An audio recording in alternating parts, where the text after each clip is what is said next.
Surging Sparks is coming out in a couple of weeks, so I'm excited to kind of go over the sets in a full set review. I think this video is going to be about 2 hours long or so. So if you're looking for a lot of information, maybe something to put in the background as you're like doing some chores in the house, going on a drive to work, this is a great one to kind of keep there. And just kind of like listen to what's going on with Surging Sparks. We've gone into most cards in detail, whether it's playable or not playable, what cards are maybe playable. I do appreciate Voiden, good friend of the Shuffle Squad, and myself for joining us and kind of creating this video. So that being said, like this video, share, subscribe, let us know what cards you are excited for from Surging Sparks in the comments, and let's jump into the set review. So looking at the Justin Basil website, we're actually super lucky to have everything already, the English scans. I guess Pokemon put them out early, which is fantastic. So we're going to jump right in. Some of the cards, like let's say this Execute to start off. Execute might not be the most exciting card of the sets. It's probably not going to be that missing card for your deck. Maybe it is. So if a card's kind of just like a bland attack, we will just be going through a little bit quickly. But reading through, so if you go first, you can use this attack during your first turn. Search your deck for a card that evolves from the Execute and put it onto this Pokemon to evolve it. I think that seems okay for as far as an Execute goes. Yeah, if we ever get something like, you know, an Exeggutor EX or something of the sort that like definitely you want to be playing in the format, this is probably the one you're going to play. 30 HP is a little low, but I mean, I think it's probably worth it in this case. It's also one of those Pokemon that has one of the more difficult names for me to pronounce. Precocious Evolution? Precautious Evolution? I guess it's precocious. I don't know. Dude, for the longest time I called Dreppy Dreepy or Dreepy Dreppy. One of the two. So pronunciation's not my forte. Yeah, same here, same here. So here we're having an Execute with a 20 HP bump. And this one I think is just another Execute. If 30 HP is not an immediate issue, I think that you either want to be not playing this one or looking into see what our other Executes are. I mean, the art's really cool. Execute's always been one of my kind of favorite Pokemon. But other than that, I guess we can see what it evolves into. Barrage O'Clock. Flip a coin for each energy attached to both active Pokemon. This attack does 60 damage for each heads. It could be okay. Look, I see plenty of people on live that decide to attach 4 energy to their Charizard for whatever reason. So, like, that'll get an instant knockout. But besides that, like, you know, I see it being, like, okay. If, like we said, if there's an Exeggutor EX down the line somewhere that we play, maybe you play this as a one-of slot somewhere to get the haha gotcha. Yeah, exactly. No, that seems fair. I mean, I think, like, I like that it's a single energy attack, and that if your opponent has a lot of energies on their active, we could punish it. I was looking at some of the early Japanese results. It looks like Hydreigon EX, they try to have a lot of energies attached, so maybe Exeggutor has a chance, but I'm not necessarily going to hold out to this one. I don't think it's going to be the next World Champion card. We do see our first EX that we're going to go over. So Durant EX. So when you play it down from your hand onto your bench, you may discard the top card of your opponent's deck. Definitely a cool ability there, and 120 plus 30 for each prize card your opponent has taken. I think that, look, a grass attacker is always going to be good in format where we have Charizard, right? Sure. But as we've kind of seen things kind of, you know, wax and wane with the Charizard side of stuff, it really is going to just be meta dependent. I'm a little bit hesitant because, you know, you don't really have grass acceleration in the format as much. So you'd be like grass, double turbo attack. You're doing 120 plus maybe 60. That doesn't get you to knocking out the Charizard. So, and maybe if they, you know, if they stack their deck, it's good. I don't know. I can't really find a place for this Durant. So for me, I'm actually looking at it for its ability, where I think that we might be able to play in some kind of control deck or some deck that's kind of milling out. So I think if you go Durant, Penny, bring Durant back, that's 2 cards. Maybe you play it with the Chi-Yu that takes another 2 cards, wiping 4 cards from your opponent's deck. So some kind of mill kind of strategy could work with it. But other than that, I think it's going to be probably a one of tech in those kind of Snorlax or Pidgeot controls or anything else like that. And maybe not even making the final cut in the deck, just more as an option. Yeah, again, I mean, like, it's cool. It can take a hit, but it can probably maybe not take more than one. Exactly, yeah. Scatterbug, honestly, I think this is just a means to evolve into, I don't even know what Scatterbug evolves into. Spoopa, probably a means to evolve into whatever Spoopa evolves into. So nothing in a previous format where either of these cards evolve into currently playable cards. I guess Spoopa evolves into Pavilion. Right. We're learning here. So the thing is that, and I got to look it up. There was Pavilion absolutely is. This is a terror for cubes, right? Pavilion's one of those things that, you know, when you play it in cube, it really. But I just don't think even for Evo Powder on a stage 2, I don't think it's worth it, right? Having an attack, using your attack to evolve something else. We already have TM Evolution, which does see play. Don't get me wrong, but I don't think it's worth it on something that's a stage 2 with 120 HP. Maybe I'm wrong. Maybe it's good post rotation, but right now I really just don't see it seeing play. Yeah, attacks like these are like interesting. They're kind of fun for pre-release and outside of other formats, but right now I don't think Pavilion is going to necessarily get us to where we want to go. Honestly, just like kind of being mid, maybe worse than mid. Because I think there's like literally cards that summon Pokemon to your fields. I think, and those don't even see play. This is like, it's cool though from a basic standpoint. Morlul, again, one of these cards that we're just going to skip over. Milotic. So if this Pokemon is in the active spot, you may make your opponent's active Pokemon asleep. So adding status conditions can sometimes be good, especially when we have anything there. Maybe a control list plays this somewhere, right? We see like the Venomoth type stuff, you know, like the locks and like stuff that's there. And, you know, the main thing about those Venomoth type decks are to be annoying as possible. So maybe you play this, you play Item Lock, you play Frostlass, some other stuff. But really, there's not like, there's a world for it. Besides it just, you know, locking down your opponent's active, that's about it. Yeah, exactly. I think this one's probably going to be one for the shoebox. Dhelmise, put 2 Pokemon from your discard pile into your hand, so kind of a night stretcher, but it's an attack. You can discard all Pokemon tools from your opponent's active Pokemon. I honestly think that this is just, again, another filler card that we have. It could be like, it doesn't do enough damage where we factor in weakness. Getting Pokemon back from your discard pile is something that we could do with other cards more efficiently. So unfortunately, Dhelmise is just a cool looking Pokemon. Yeah, I think you've said it perfect. There's nothing really redeeming about this Pokemon besides it looks really cool. Ceruledge, so heal 20 from this Pokemon, 20. You may put all energy attached to this Pokemon into your hands to do 80 plus 80. So we see a lot of these like heavy energy attack costs that are not necessarily reaching that point. I think Voiden mentioned it perfectly when it comes to Charizard in format. 80 plus 80 times is 160. 160 times 2 is 320, unfortunately. So if this can't knock out a Charizard, we're probably not bringing out the Jungle Whip.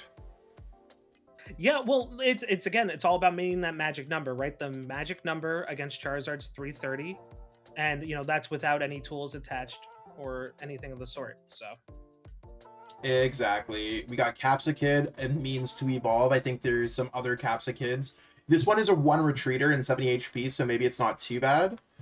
We have Reller. That Pokemon looks so funny, but yeah, to see what's going on. He's like curious what's happening right now. Yeah, he looking back at it. 40 HP is pretty bad. I think most Rellers are pretty unstable when it comes down to it, so maybe this is a good Reller, maybe it's not. Again, a means to evolve. But we see Rabska here. 70 HP, draw 3 cards, mid attack. If there are 3 or fewer cards in your deck, this is 40 plus 2 hundo. That's a kind of do or die attack. Okay, I'm this is I think the first time that I might break away from your opinion on this deck. I don't know if you've seen the memes of how fast you can deck yourself out in a format. People build these self-milled decks, Yeah, yeah, right? yeah. Self challenges to lose on ladder. So imagine this with Pidgeot V shuffling back into your deck, having one card left in deck the whole entire time. Rabsca knockout 240, 240, 240. And then they're only getting one prize from it. This is like an LDF deck, but someone will play it on the ladder. Yeah, no, I could see it being it's pretty efficient to do 240.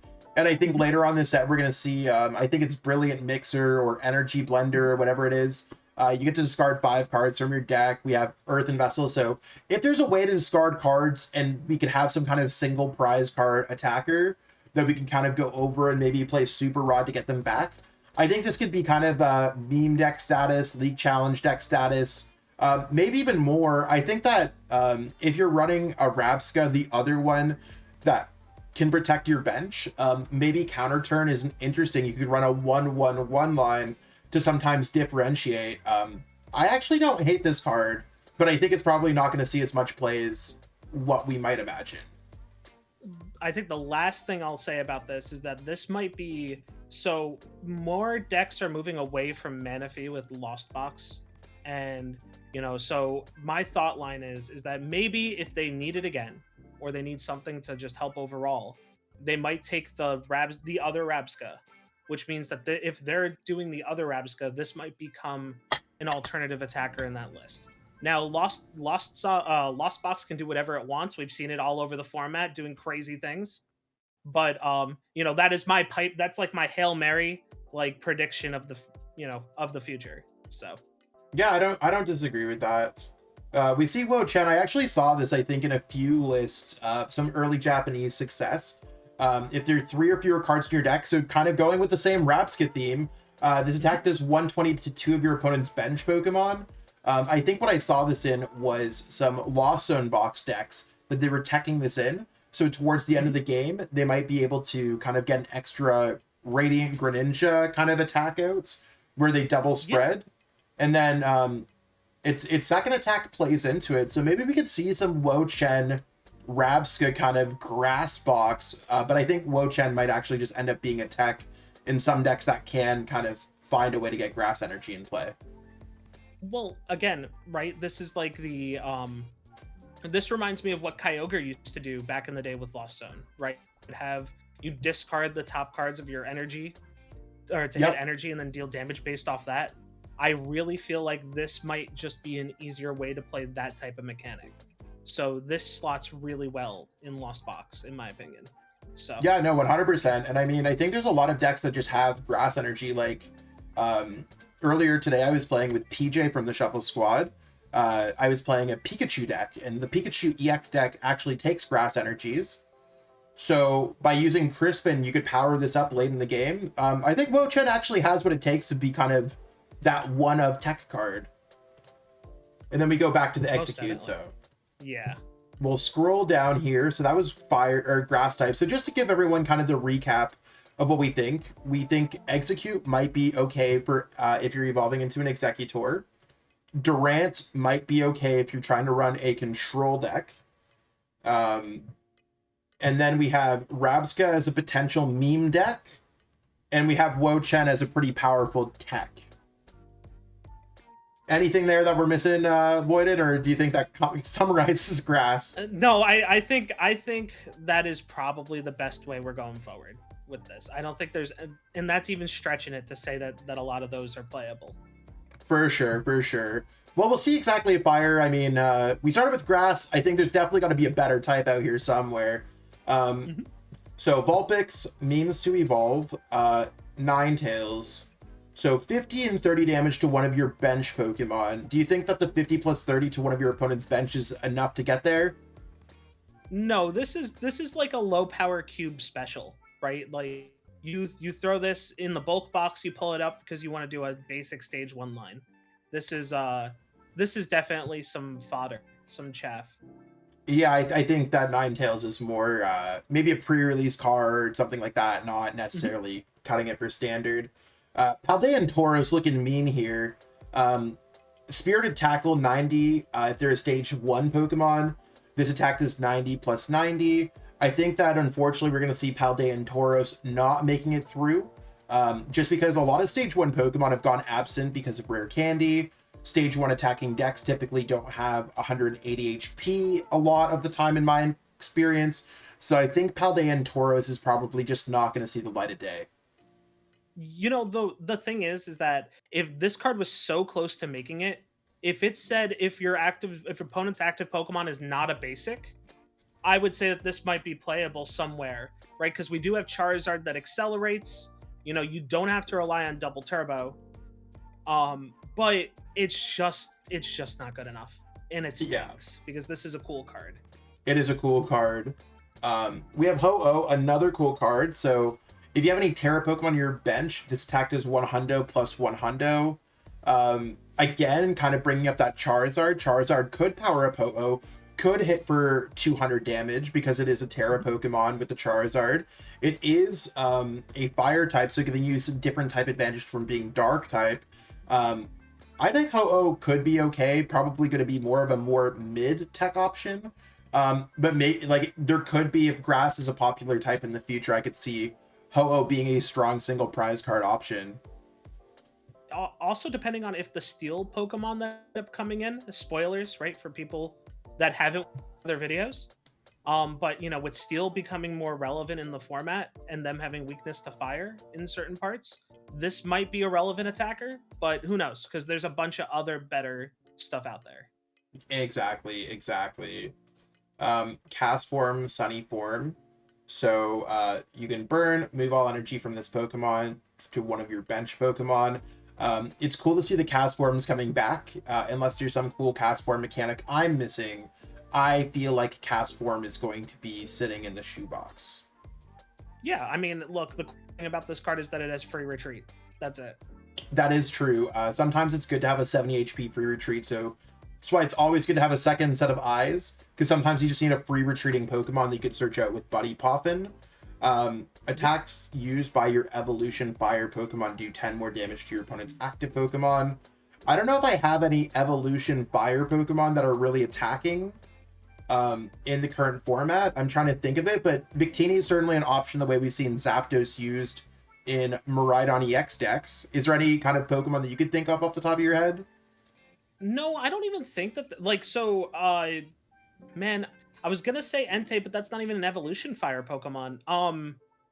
Everything that I'm like, oh, this could be a cool fire attacking Pokemon is not Evolution. It's all basic. Yeah. Right? The cool thing about this, though, is that it stacks. Right? These abilities usually don't stack. So, I mean, that's cool. But until we get better fire Pokemon, I don't really see us playing this. They probably were like, there's no good fire type Pokemon. That's why we're letting him kind of sack. I know. So you put 4 Victinis down on your bench and you can do 90 damage with that Ninetales that they featured in this set. It's so good. Yeah. You know what? Ninetales sweep. Let's go. We're going to skip over Panseer and Simisear, 70, flip a coin for 70. I feel like they do these monkey trio. They're monkey Pokemon, right? Yeah, I think so. They're so bad all the time. I think every single Panseer, Pansage, all those Pokemon, unfortunately, they're always... Pokemon hates them for some reason. I have never seen an interesting one, unfortunately. So we're going to skip over that. We have Larvesta. Again, hoping he evolves into something cool. Heal from this Pokemon the same amount of damage you did to your opponent's active. 150. This does 50 to itself. Not enough for it to knock out something for weakness. Not enough for it to do too much. Too much energy requirement. I think Volcarona is just, again, a lot of the set seems pretty filler-like.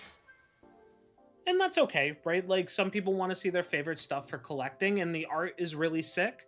But again, this is not something that you would probably be playing at all. There's so many options. So Oricorio here, attaching 2 basic energy cards from your discard pile to one of your bench Pokemon. Interesting enough attack. And then 30 damage discarding an energy from this Pokemon. I think that Oricorio is one of those Pokemon where I feel like there's usually always a better option. 30 damage isn't the same that it was back in base set with Hitmonchan and accelerating energies. we have that on Squawkabilly. That's almost in every deck, and we almost never use Motivate as well. Yeah, I just don't feel like it's worth it anymore, right? Like we had this back in the day with stuff like Baby Volcanion, but that was even an attacker as well. Just unfortunately, it's just not great, and it's not worth using your attack when you have a bunch of other stuff you could do in the situation. Exactly. Moving on, we have Sizzlipede that's going to evolve into Centiskorch. Billowing Heat Wave 130 does 30 damage to each of your bench Pokemon. I think that there's some attacks that are actually kind of interesting because these Pokemon that self-inflict damage can sometimes add damage to Pokemon. Like I think Dodrio is a Pokemon that is looking to have damage on it. I think that our Chaladon EX in this set as well is a Pokemon that wants to have damage.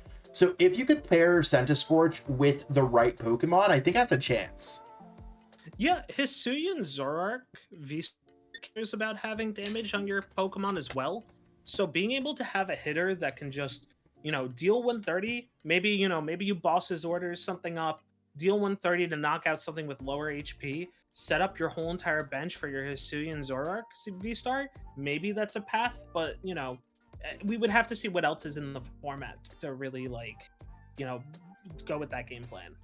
Yeah, usually attacks like this, as much as they might be able to chain something cool with some combo, typically you're looking for either an ability, so you could do it without attacking, or you're looking for a trainer card. So I think Centiskorch might be cool at pre-release, but not necessarily as good in real life. We've got a cute Fuecoco that's going to evolve into a not-so-cute Crocalor that's going to evolve into Skeledirge. I don't think any of those are currently better than our current options. But if you think they are, for the Fuecoco and the Crocalor, let us know in the comments below. We'd love to get some feedback on if you think those are better. So we can prevent all effects of attacks used by your opponent's Pokemon done to this Pokemon. So Roaring Mooney X, for example, can't knock it out. It can't be paralyzed. It's like, okay, it's kind of like a built-in mist energy. Torchurto, 60 plus 20 for each benched Pokemon, both yours and your opponent's. So I'm gonna say Skeledirge not making the cut. Yeah, I agree. I was doing the math in my head, and even if you're using like bench expanding things, it's a stage 2, which means that there's a lot of setup for it.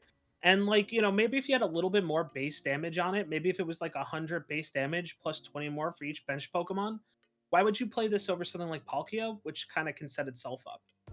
Exactly. When you're competing with a stage 1 that has 100 more HP than you, that can accelerate and does more, it's one of those things, unfortunately, where Skeledirge just doesn't make the cuts.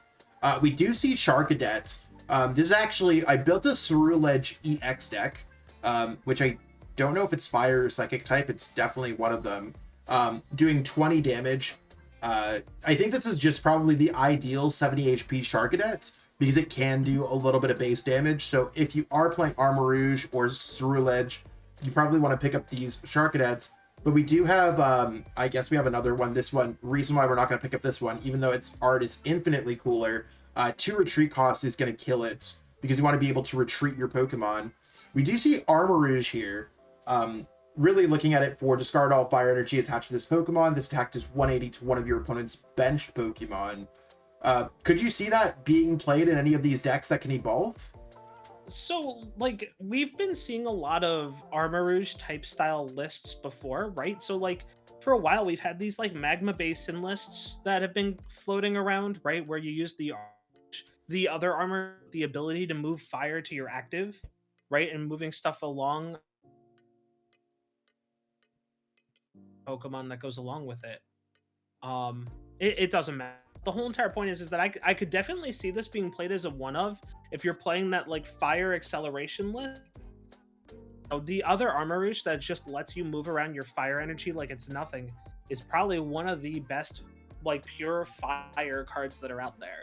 So this might be a one-of if you're even going to play it at all. Yeah, that's kind of what I was thinking, is just if you're playing the other Armarouge that can move the energies around or accelerate some fire energy, could be snipe for 180 to knock out a Lumineon per game. Sure, I like having the option. Am I ever going to use the option? Probably not, but I like having the option. And And then we see Ceruledge, which I didn't know was fire type. I thought it was psychic type, but maybe it's just because it's purple. Right. Discard all special energy from all of your opponent's Pokemon. So special energies are sometimes popular. If you run into an all special energy deck that accelerates a bunch of energies all over, I could imagine Cursed Edge being cool. However, I think with only the one attachment per turn, and even decks like Lugia V-Star, accelerating energies to your different Pokemon, I'm not sure how I feel across the board with this one. So I almost was sold on this card. I almost went, no, Zach, you don't understand. This card is great. And then I realized that if you get into this Armarouge type list that we were talking about before, where you can magma base into the bench, move it to your active with Armarouge, and then have, Ceruledge to be able to Cursed Edge, why are you just not attacking a turn? Why are you not just taking a knockout? Because if when they see this card come down, is ever going to accelerate more than they need to in a turn. Sure. I just you would rather just take the knockout. Well, I think it's all of their Pokemon. Right. Do I see a world where this is played? I think so. But the deck that it's going into is just not a thing anymore. So I'll probably get a playset somewhere just in case that deck comes back. But I'm not going out of my way to get this card. That's how I feel, yeah. And then we have Ceruledge EX, so it is fire type. So I actually filmed the video about this. I actually think it's one of the more promising archetypes coming out of this set. Doing 30 plus 20 for each energy card into your discard pile. Its second attack, if we could somehow build up the fire psychic metal, doing 280 is not bad. But I think that Abyssal Flames, I'd rather have 15 energies in my discard pile to knock out that 330, 320 HP measure across the board. Have you got a chance to really look into this at all? The Ceruledge?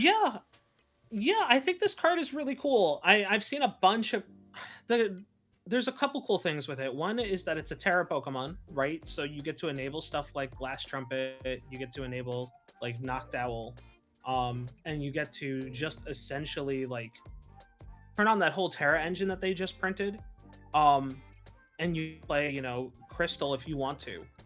But I just think this card is so rad overall, especially with 270 HP on a stage 1 is huge. I think this will be played. Will it be a tier 1 deck? I'm not quite sure, but I think it's one of the stronger EXs coming out of this set. For sure. We see Scovillain, one of the not so strong Pokemon EX in my opinion. So fire does 70 more damage for each damage counter on this Pokemon. Maybe this is the card we were thinking of to go with that Senna Scorch on the bench, but it's also only a 260 HP Mon.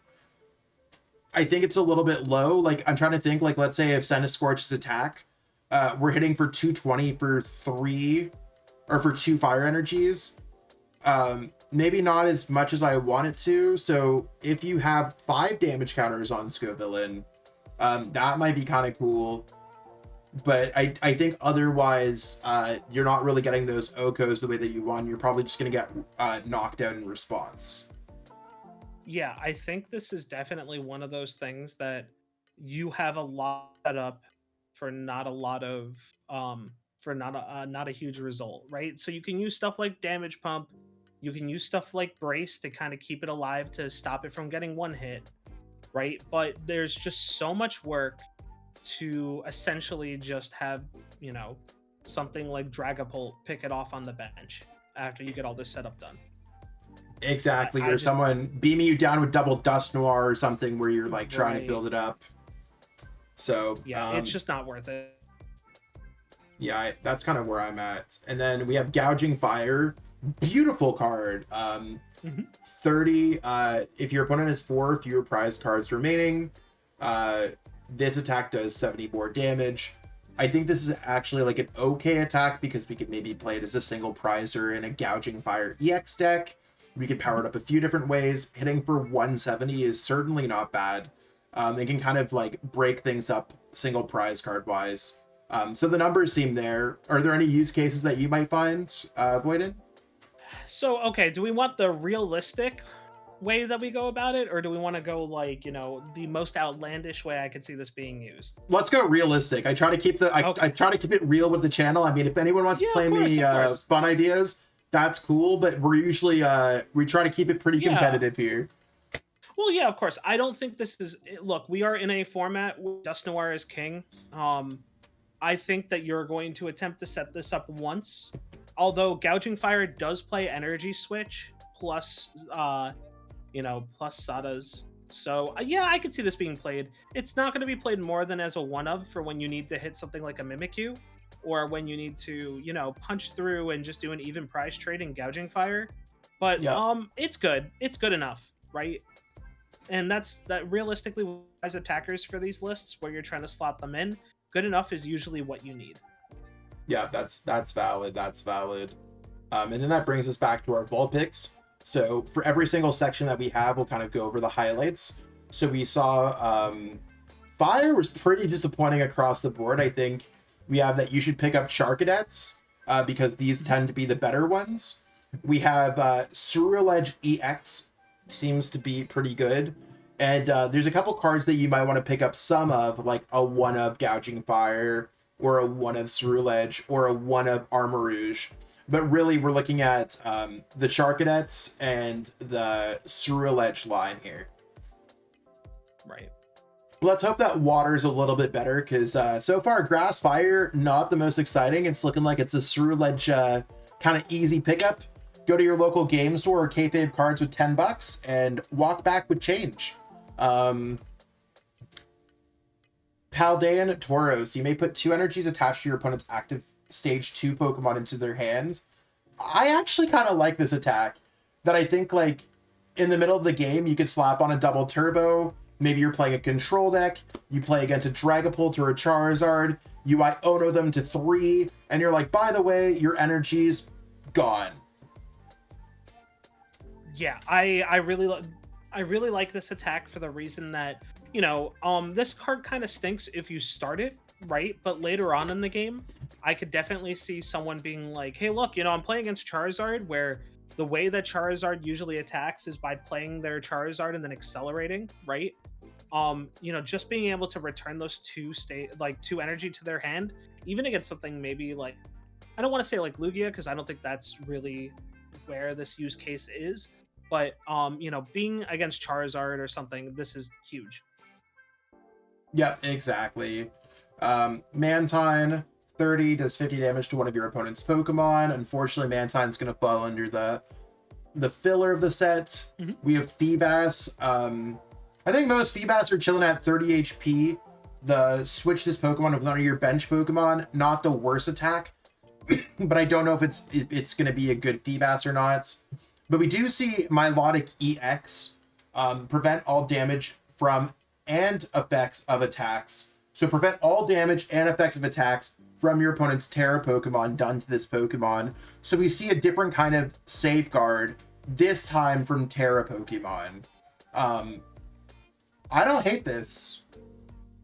I think this has a place, and I think if we look at, something like Limitless or current decks that are popular when we're recording this, there's been this emergence of like a cornerstone Ogerpon list with Mimikyu, kind of like a stall list, or like a, take no damage type list. I love the idea that Milotic might be like a 1/1 line, or because the fact that, if you're playing into something like Charizard that maybe its alternative attacker is Pidgeot, I guess at that point, right? I like this a lot. Yeah, I think certainly could be as one of those kind of like control decks where they can't really attack them. I think you nailed it with the Cornerstone Ogerpon deck with Noivern. Like sometimes this card might counter your opponent, but it's probably not going to be super fun.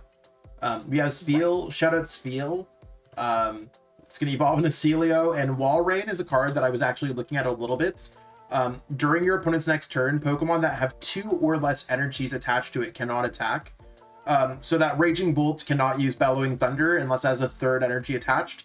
However, in that same example, I feel like Raging Bolt often has 1 energy already attached. They could Professor Sada's, then they could attach another energy. So I feel most decks have a way to get up to 3 energies. Charizard can accelerate a 3rd energy. Maybe this is enough to kind of take down a Dragapult EX deck if you're able to control your opponents. But I'm not... I think Walrein, it seems kind of cool. Maybe it's cooler than I think it is. I don't know. What are your thoughts? I'm not a huge fan anymore. So I'm thinking about it, and the more I think about it, is that this is going to be a deck that if you play this card, it's going to be something that punishes newer players that tend to misplay. So this could be something that you bring to a challenge or a cup where you're, where everybody's kind of in the intermediate level of stuff that, they didn't hold energy in their hand for one reason or another, or people are like liberally attaching energy. It really punishes players more than takes advantage of certain situations. You kind of try to solve a checkmate situation. I think this card is fine. And I think the reason why it's fine is that it has a second attack when you're, after you've done all of this, which is the Megaton fall, right? So, you attach, maybe boss something up, get it to a situation where, you force them to put something in a disadvantaged state, Megaton fall, and you give up 1 prize for it. I think it's a little bit better than bad, but am I going to make a deck out of it? Probably not. Okay, yeah, sure. Maybe we can take it. Like, I think you could build probably like a tier 3 competitive-esque deck with this. Maybe in the right kind of control deck, it's all right. But we have Shellos that's going to evolve into, I guess, a different type Pokemon. We have a way to search our deck for a Pokemon. I think, again, for Cryogonals, not very playable here when it comes down to it. We have Black Kyurem EX doing triple colorless 90 damage. If your opponent's active Pokemon is a dragon Pokemon, it's auto paralyzed. 250, this Pokemon does 30 damage to itself. So, which Pokemon are dragon-type Pokemon in our format? We have Raging Bolts, and we have Regid... right? I think there's Raging Bolt and there's Regidrago. Yeah. I mean, Ice Age, if dragons are popular, certainly we could paralyze, but not really... Like, I think it just depends on the metagame, because nothing else is super impressive for me. Yeah, I don't think... so this card might see play if we ever get a reason to play Chien-Pao again. Yeah. As maybe a one-of. But realistically, I don't really see it being huge. Like, the only beneficent part of this that this card has is that Black Frost is pretty good, and it has a big, it has a big damage body, and you don't really reset yourself after, like you normally would with Chien-Pao, where you have to scrounge for more energies. That's the only reason why I could see this being good. I just don't know if it's, again, a lot of these are like almost there, but they're missing just a little bit more. I think this is cards there to upset me when I open boxes of Surging Sparks. And I get pull secret the black rare version of Black Kyurem. I'm okay with those versions, maybe not the regular art. Yeah, I'm in the active spot and damaged by an attack from your opponent's Pokemon. Put 3 damage counters on the attacking Pokemon, and then a mid-attack. I think cards like this typically fall into the filler category. Quaxley is going to evolve into Quaxwell, which is going to evolve into Quackavel, Quaquavel, whatever it's called. You have to put a card from your hand on the bottom of your deck in order to use this ability, and then you get to draw until you have 5 cards in your hands. Not enough as a draw engine because it's a stage 2 Pokemon, but if there was a playable Quackavel, which I don't think there is currently, maybe there's going to be a second one in this set or something, but if there's not, it's an option in a Quackavel deck. So I do want to remind you that there is the EX that was printed as a promo. A promo? Okay. That sees play, but it's not, like you said earlier, I don't think it's enough to push this over the edge. Okay, so any of the Quackavel deck lovers, let us know in the comments below. Other than that, yeah, not going to be... stage 2 is a little bit too hard to get out when we have very efficient basic and stage 1 kind of search engines. Satotl is a Pokemon I often forget as a Pokemon, and it's going to evolve into Sataitan. 30 damage, less from attacks, 150 with its dangerous mouth. Again, one of these kind of... I don't know if you could ever build up 4 energies on this Pokemon before it gets knocked out. We see an Iron Bundle, 200 minus. This attack does 50 damage less for each colorless in your opponent's active Pokemon retreat costs. I don't know how we're going to make this Pokemon work. Yeah, like, so the thing is that this would have been better when Chien-Pao was good and Mew EX was the #1 draw card in the format. That's about it. Yeah, I mean, unless there's a bunch of single prize card Pokemon, or not single prize card, single retreat cost or 0 retreat cost Pokemon in play, weakness might be a factor or something else like that. I don't think we're getting Iron Bundle to the point where it's super worthwhile. It literally could have done just 200 damage for 3 like energies, and I still would have been like, I don't know if we're playing this card. So the fact that it's 200 minus, I don't know if we're there. We do see Chien-Pao. I think this is actually a very good card. So it's very similar to the Pumpkaboo that we had from Evolving Skies, where you play it down from your hands and you can discard a Stadium from play. So it is a searchable card when we think about cards like Ultra Ball, that we can search for a way to bump our opponent's Stadium. Yeah, this card's great. Unironically gonna be played.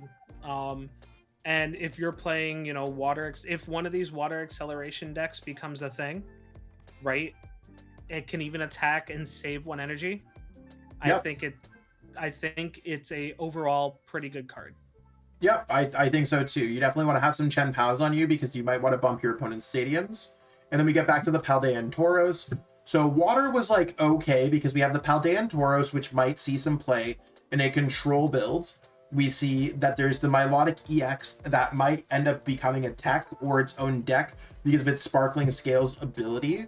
Scrolling through, then we have the Chien-Pao that has the Snow Sink ability to discard Stadiums. So water was okay in terms of maybe building out some control, having a utility card for a bunch of different decks. What do we have up next? We have Lightning, and we see kind of the star of the sets. This is a card that I'm really excited about. Pikachu EX. I could talk a while about here, but I want to hear what your thoughts are on the card.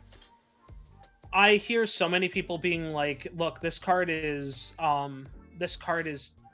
fantastic. Everybody's kind of right. I think just the fact that you could, put this guy out here, start attaching energy, use Jewel or Crystal to help it attack a little bit, and even discarding energy doesn't feel that bad. I love the Resolute Heart ability, and I just think overall it's a thumbs up card. I really think this card is going to go places. No, and I agree. I actually have Pikachu EX in attacking position in just its own deck, played with the Magneton that's also from the sets. So there's some decent lightning energy acceleration supports. I think Crispin's another one of these cards that can accelerate energies. There's ways to get to Topaz Bolt, and the ability is really interesting. I know that we saw some Miraidon decks for a while that utilized a Pokemon to activate Area 0.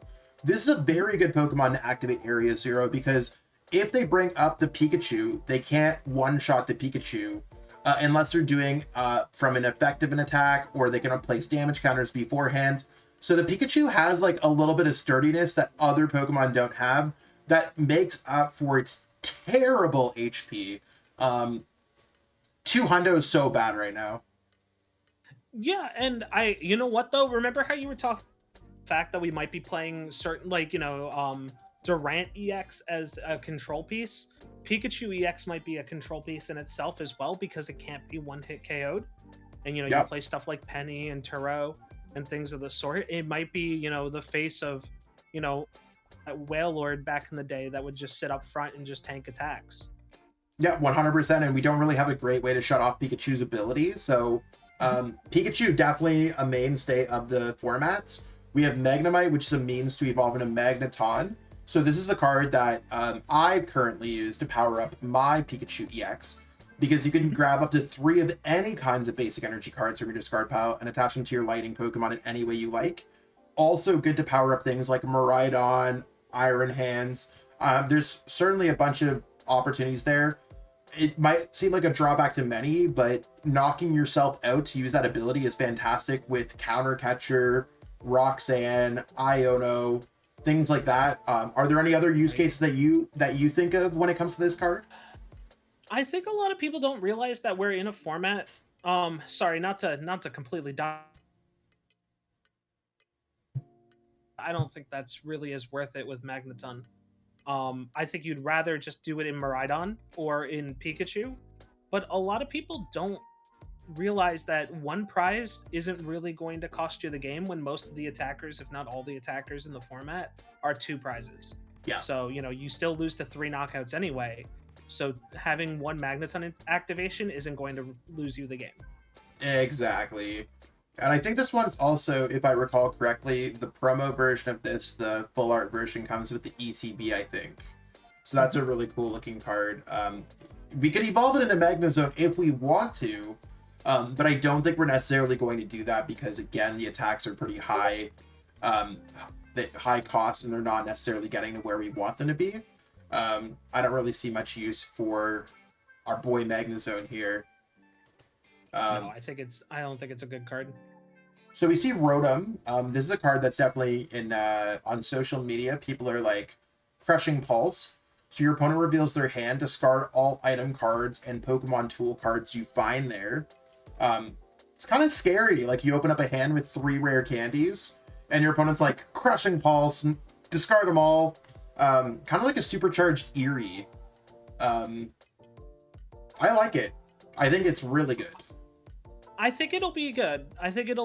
But you know, it's going to be one of those things that, like, as we live in an Arven type format, items and tools are going to be all over the place. You're going to see more of those, so you're going to have more hits. But you know, mileage may vary on this, right? It really depends on what comes out of this meta. I think we're definitely going to be trying to put it in a little bit of a control build, control-esque build. Definitely as a tech there. We have Blitzel that evolves into Zebstrika, again, one of these filler cards. Stunfisk. I think it's got to be one of those filler cards. Into Tapu Koko. Search your deck for 2 lightning Pokemon, reveal them, put them into your hands. Meh. If you have more prize cards remaining than your opponent, this attack does 90 plus 90. If there's a way to get those energies into play, and Tapu Koko is going to hit something for weakness, prize count could be good, but otherwise I'm not overly impressed with this card. I think that this card is just an inferior version of every other attacker Miraidon has right now. That's all. I mean, I guess it's a single prize card Pokemon. Like, maybe if we could hit for 180 and knock out a Pokemon, but like at that point, if I'm attacking as a single prizer, maybe I'd rather attack with an Iron Hands EX. Right, exactly. At this point, like, you just have to think about what you're looking to accomplish out of this, and if you really want to waste your Electro generators on prize count, right? Like, I just don't think it's worth it. For sure. Walrein is going to evolve into Kilowattrel, move all energy from this Pokemon to your bench Pokemon. Not really cutting it there. Kilowattrel EX, I was not expecting to see as an EX Pokemon. Switch this Pokemon with one of your bench Pokemon. If you do, attach 2 basic lightning energy cards from your hand to this Pokemon. Interesting. 40 plus 40 for each lightning energy attached to this Pokemon. Is Kilowattrel raining it down with Thunder Lance? I think this card's... Look, is this card good? Probably not. Is this card cool as heck? Yeah, it's probably my favorite EX I've seen whole entire set. Am I going to build a deck with it? Maybe. But like, Free Retreat has a cool, switch type attack. Thunderlance is a cool name of an attack. That's awesome. Is it competitive? Maybe you see a 1/1 line in Miraidon if someone's feeling spicy that day, but that's about it. It does have Free Retreat. I'm going to say Kilowattrel. Definitely a cool looking card. I like it when some of the Pokemon that don't get loved as often get the EX treatments. They could have maybe made it a little bit more playable, but it's cool. We do see Miraidon. Code Protect. 40 damage during your opponent's next turn. Prevent all damage done to each of your future Pokemon by attacks from Pokemon EX. If this Pokemon is no longer an active Pokemon, this effect ends. That's a really weird way to put it. So if your opponent wants to play Boss, Iron Bundle, Pokemon Catcher, any of those, Code Protect does nothing. So I think what we're going to see is Miraidon, attacks that you could typically get around like this that don't protect everything, don't really cut it too often. This was printed specifically for a matchup that doesn't exist anymore, right? It was Future Box versus Dragapult, which is no longer a thing, right? Sure. This Miraidon would be the one that sits in the active, and then you get to protect from everything from Dragapult. But like, this card's just not good enough anymore because I don't think it's going to bring back Future Box, because you'd rather just play Miraidon or any other way to play Iron. Yeah, that makes a lot of sense. And then we're back to Pikachu EX, so kind of going over our highlights again. We had Pikachu EX. Seems like it could have some control elements. Seems like it could be its own attacker in a few different ways. We have Magneton as a way to accelerate energies to your lighting Pokemon at the cost of a prize card, but that sometimes isn't a bad thing. We have Rotom, which could see some use in some lightning type decks or some control decks to discard your opponent's items and tools. And I think that's basically where we're leaving it at Lightning. We have kind of those three cards there, but Lightning might be the best, with it being Surging Sparks, the thematic of the sets. We'll see if Psychic has anything to do here. Starting it off not so strong, we have Togepi as a means to evolve into Togetic, as a means to evolve into Togekiss. I think that this card's kind of interesting because we could flip a coin and we could take one more prize card. I don't know if it's worthwhile to go Togepi all the way to Togekiss at a coin flip, but it is an opportunity to get extra prize cards. I don't know where this slots in, right? Like, what deck can afford to put in a stage 2 that to possibly take an extra prize card? Turbo Iron Hands right now. We're gonna yeah. We knocked out 2 single prize card Pokemon. And maybe we saw it in some of those chances from Pokemon 151. So you flip, I don't know. I guess there's got to be some cheesy things with Togekiss, like Briar draw 4 prize cards, draw 5 prize cards. Like, it's funny. Yeah, you just wanna. Yeah, you're playing Casino at that time, right? That's more Casino than Lugia is. You're just going to play slots. So I think we're gonna get a fun deck out of this. I don't think, thinking about competitive decks as we have them right now, I don't think anything can afford to put in a Togekiss at a extra prize. I agree with that. Do I think in the future this card could be filthy disgusting? Yes. I think they're like, imagine you're on your win-in for day 2 at the regionals. Your opponent plops down the Togekiss and gets heads because of Wonder Kiss, and that knocks you out. I think this card can definitely like send some people on the long way home after a League Challenge or a League Cup. Okay, imagine this, Zach. You're sitting across from your opponent, and your opponent goes, "You're boss up your thing, pop my Dusknoir with my Togekiss on the bench, knock out your EX that had some damage on it, take 2 prize cards just from the Dusknoir knockout, flip heads on the Togekiss, and then you still get It's only when your opponent's active. Wait. No, it's just knocked out. It's not from an attack. What? Yeah. Okay, maybe since Togekiss can work multiple times during your turn, technically, yes. Maybe there's some cooking here with some Dusknoir, Togekiss deck, and if you could like just run your opponent out of any. Okay, Togekiss I think is kind of cool, but it's a meme. I don't know. Maybe it's not a meme. It's literally the meme of Marge Simpson teaching someone piano and saying, all I have to do is stay 1 lesson ahead of the student. All I have to do is stay 1 prize card ahead of my opponent that I knock out with Dusknoir. I just hope that like in a year from now, I'm not rewatching this review and being like, we are so dumb. How did we not see Wonder Kiss being the most broken ability? And I really hope we don't live in that timeline, because I don't want to be slotting in all these pieces and Dusknoir weird text.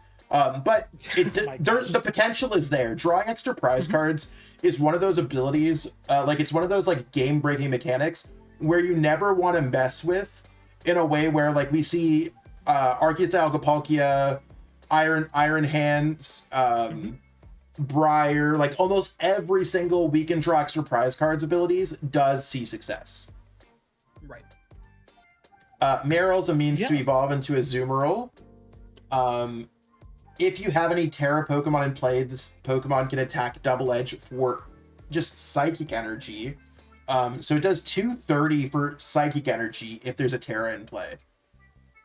Yeah, I think this card's sick. I think that we're gonna see, because we have like a bunch of like cards that want to, or how do I put this? It's Luminescence Energy. Sorry, I'm always confused about the Rainbow Energy variants on the current set. But basically, when we have these Rainbow Energy type things, you get to get these really weird slot-ins, right? So being able to have a Azumarill come in a list that it normally wouldn't live, because you have stuff like Monkey Dory and other things as well, where you want to take advantage of the Rainbow Energy, right? Azumarill could definitely see play. Yeah. And I think like even like when we go back to stage 1 Pokemon, if you played that with even like the Rabsca, we could see Rabsca being like that late game attacker with that other kind of colored energy. So certainly some opportunities here. Could be interesting. We have Smoochum, search your deck for 2 basic Psychic Energy cards and attach them to one of your bench Pokemon. Free retreat, free attack. I think this is useful. How useful? But we see how Cleffa and other Pokemon can be. I think we just got to find a Pokemon that we want to load up Psychic Energies to, and this could certainly be an option. I think so too. We just have to find the correct target. Oh yeah. Latias EX, I think, is one of the cards that definitely has caught my eye. Your basic Pokemon in play have no retreat cost. I don't think we're necessarily looking at it for its attack, but this is a basic Pokemon, so in itself it has no retreat cost. I saw some Lost Zone box decks that were teching the Latias to retreat your Comfey into another Comfey for free, so I think Latias is going to be very good in a lot of decks that are very basic focused. Yeah, I think this is one of the, if I had to nominate like all-stars of this set, this is probably one of those all-stars. Yeah, I don't think there's a format, like you'd have to have a format without basic Pokemon, which is impossible because basic Pokemon are literally at the cornerstone of every single deck. I'm not saying Latias EX is played in every single deck, but certainly if a Pokemon has a 1 retreat cost, this could literally make everything worthwhile, because this actually makes cards like Tatsugiri from previous sets so much better, Comfey so much better, Pokemon that go in the active position, in and out. We already tech rescue board and switch in most situations for those kinds of decks, so I'm really excited to see what Latias EX does for the game. We see Latios, which is definitely not getting the same treatment as its sibling. The 50 damage to one of your opponent's Pokemon, 110. I don't see this card seeing anything except going into your bulk stack of cards. Yeah, art is so sick, but card is not what we need right now, right? This was maybe years ago if this card would even be considered being good. Yeah, if that's I did see a couple of the Uxie decks kind of going all over the 3, because there's Uxie, Mesprit, and Azelf, the kind of lake trio. Put 2 damage counters on each of your opponent's Pokemon. I saw this played with a Frostlass deck online in Japan, so I thought that was kind of cool to add extra damage counters to your other opponent's Pokemon. And then we have Mesprit, which can accelerate energies. If you don't have Uxie and Azelf on your bench, this attack does nothing. And then looking at Azelf, this is 10 plus 10 for each damage counter on your opponent's Pokemon. So I think we're really looking at Mesprit might actually just not be played at all. And I think what we might see is some Uxie and some Azelf as a way to build up damage counters on your opponent's board. Azelf might be able to finish off some Pokemon with some high HP that took a lot of beating. Yeah, I think that this is definitely going to be at least the Lunatone decks that you used to see on the ladder with Sunrock.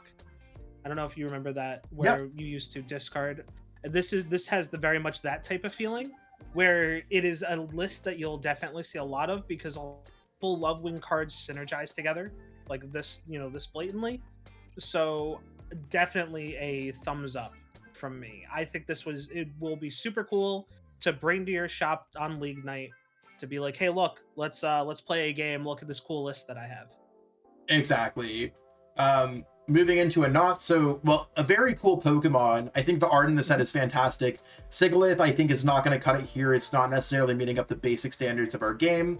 Yamask is a means to evolve into Cofagrigus. I think this is another card that I saw in some of those Uxie and Azelf kind of decks, where putting 6 damage counters on each Pokemon that has an ability, both yours and your opponent's, that can really add up when you have the Frostlass in play doing 10 to each Pokemon with an ability. So if you play with limited abilities in play, Cofagrigus can really build up a lot of damage in play. Yeah, the more I think about this, right, this is going to be one of those cards that you're going to play like the Frostlass, and you're going to be playing like, the Uxie and this type of stuff, and you're just going to threaten to have the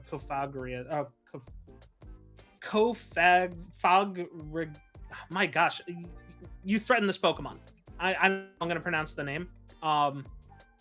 But you just threaten to have the Law of the Underworld attack come out to pick off and get knockouts.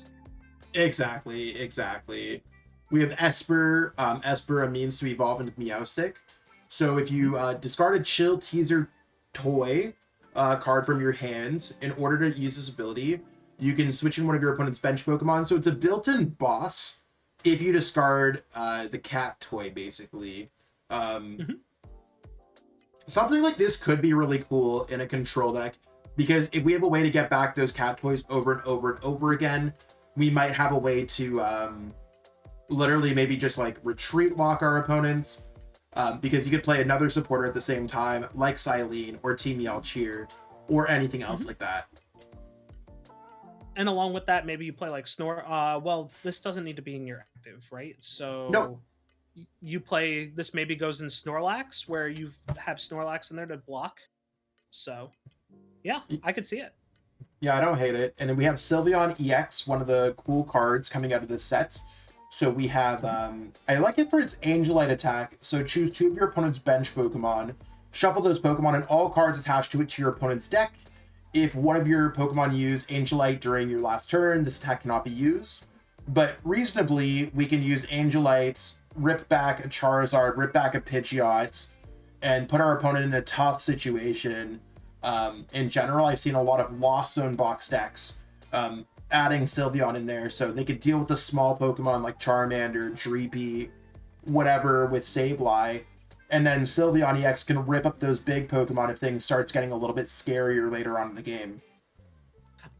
I don't even hate the magical charm attack, right? This is psychic. It is a Tera Pokemon. Maybe Gardevoir has the ability to eventually branch out into some sort of Terra-esque package. Again, this is me like reaching a little bit here, but I don't mind the 160 and do 100 less damage if we have the ability to ramp through something like Gardevoir EX. Again, it's a little bit of a stretch, but I could definitely see that being a way to go. But Angelite is definitely the better of the 2 attacks, and is always very cool to see your opponent, get Cyrus Prism starred. Exactly. We have Dedenne, a way to get back trainer cards from a discard pile. Maybe it sees play, maybe it doesn't. And Xerneas, again, I think it's one of these cards that just doesn't meet the competitive standards. We see another Oricorio attaching up the 2 basic energy cards from your discard pile. 20. I don't think this Oricorio is going to make the cut, whereas I don't even think the Fire one made the cut. Oricorio is a cool Pokemon, but not great. Yeah, I think that it's not there. So Sandygast, cool Pokemon that's going to means to evolve to Palisand, the Tera one. During your opponent's next turn, this the defending Pokemon can't retreat. Okay, put damage counters on each of your opponent's bench Pokemon until their HP is 100. Could be interesting. I mean, maybe we could see this being played with that Uxie, Mesprit, Cofagrigus, Frost. Like, it seems like Spread's coming back a little bit to some degree. Mm-hmm. this card's either never getting played or it could be a cornerstone of those decks. Yeah, I believe we had was it the Frostlass EX, the one that did damage until it got down to 30 HP, and people were playing a lot of that type of stuff. I think this is a very cool card. I'm a huge fan of Palisand. I hope we get some awesome stuff out of it, but no promises. Yeah, no promises here. And then there's Tapu Lele, a lot of like old school Pokemon coming back that I haven't seen in a few years. Again, I think this one's not necessarily going to get there unless your opponent's active Pokemon is confused, which you could do with Perplex. The 90 plus 90 is quite often not going to cut it here. Right. In DD, when you play this card from your hand onto your bench, you can heal 30 damage from your active Pokemon and have it recover special conditions. I think a Pokemon like this actually can be really cool. We have seen how Paralysis Lock or anything else like that can really add up in previous formats. In DD, being a way that you could play it down from your hands might be able to get you out of those situations. Yeah, I'm all for this card. I think this card's cool, and as long as we have, relevant decks that care about, like locking down your Pokemon, this card will see play. Yeah, exactly. And I like, it's one of those cards where even if the option never comes up, I like the option as a deck builder, that if I'm presented with a problem, I can fix it. Same thing with like the Chien-Pao. I think it's like one of those cards where it's like, as a deck builder, I could solve the problem of a format instead of it just being an unchecked problem. Right. We see Flittle, a means to evolve into a Spathra. De-evolve your opponent's evolved Pokemon. One of your opponent's evolved Pokemon by putting the highest stage evolution card of it into your opponent's hands. This is just a worse technical machine de-evolution as a stage 1.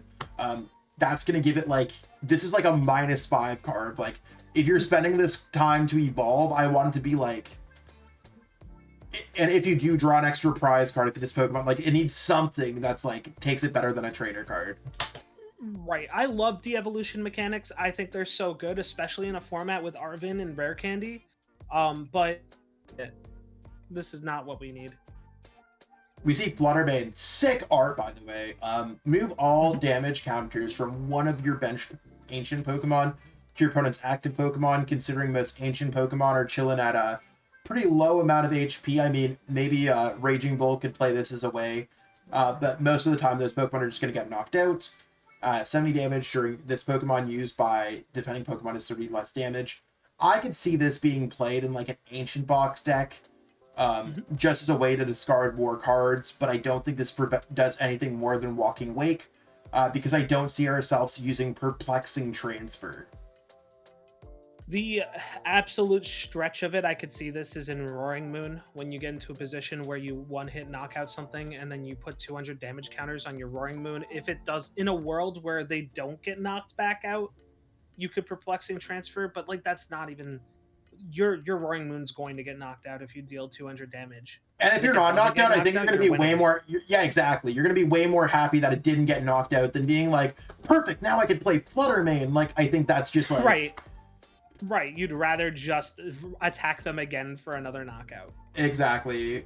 We see Gimmighoul. So Gholdengo has seen some play. Unfortunately, this is a 2 retreat cost Pokemon. Typically, when we're looking at other things, get to see the pets on cam. Let's go. Absolutely love it. I don't hate this Gimmighoul because it has 70 HP. I don't hate that you could search your deck for some basic energies that could be good in Gholdengo. So there's some synergy here, but other than that, it's just an option to evolve from. Right, and a lot of times you do have the Call for Family Gimmighoul being played as a one-of in the Gholdengo list anyway. I could see this being like a, you have one Call for Family, one of this minor errand running Gimmighoul, and then the other Gimmighouls. I think this one's pretty good. Out of all of the basic smaller Pokemon that we've seen, I think this is good. I agree. And so we're back to kind of, there was a lot of psychic Pokemon. So Togekiss, we don't know if it's a meme or if it's going to be a terror of the format, but drawing extra prize cards, very good. Azumarill has an opportunity to attack for a low amount of energy.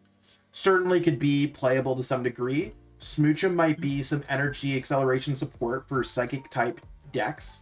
Latias EX might be one of the best cards we've seen in the set thus far to stop your retreat costs. We have the Uxie and the Azelf, not so much the Mesprit, to do some spreading damage action.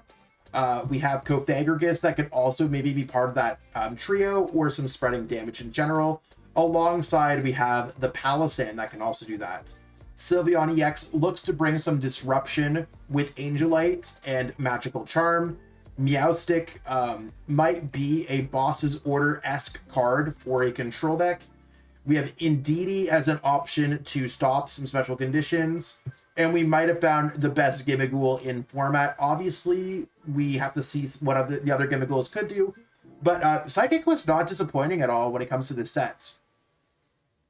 Yeah, I'm actually surprised because, you know, everything's been kind of just okay to this point, but Psychic is really improving out of all the types so far. Sure. So we're gonna go through looking so far. Mankey evolves into Primate. Primate evolves into Annihilate. I don't think Tantrum's going to be what I'm looking at here, but Destined Fight is interesting because we can knock out our Annihilate and then knock out their 2-prizer. Now, in a world where we take 2 prize cards, they take 1 prize card.